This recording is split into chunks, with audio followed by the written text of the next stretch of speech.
Hello mga lods, mga idol, magandang araw. Tulit po muling nandito. Ito nga sa harap natin lods ang lumang chassis ng isang dump truck na kinakating naman ang kasama natin.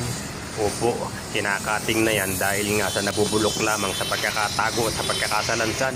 Kaya puputol-putulin na lamang at gagawin na lamang scrap ng sa ganun ay pakinabangan. Yes mga lods, at kung bago pa lamang nga kayo sa ating po namang channel ay palike and share na lamang mga lods, nang sa ganun po naman ay mabisuhan pa kayo sa susunod nating mga video. Ayan nga mga lods, at marami-rami na yung napuputol na chassis. At kung kayo nga po ay nakarating sa bahaging ito ng ating video ay maraming salamat mga lods sa inyo po namang panunood. At lagi kong sinasabi na mag-iingat po tayo palagi anuman ang ating ginagawa sa ating buhay. Thanks for watching. Ingat lagi. Ayan, hello mga lods. Magandang morning. Ayan, Tolits po muling nandirito. Ayan mga lods, at kung nakikita nyo nga po, meron dito isang malaking makina sa aking katabi. Makina ito ng Isuzu V12 engine na galing po naman sa isang dump truck.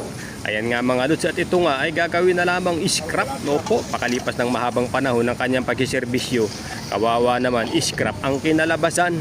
Ayan mga lods, at pinipili nga ng ating mga kasama yung pwede pa nilang pakinabangan, kalakal na kinakalakal pa.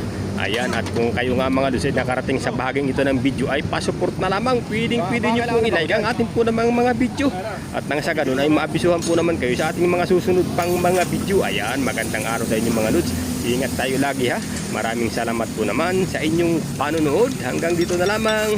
Ingat tayo lagi. Ayan, Tolits po. Magandang araw.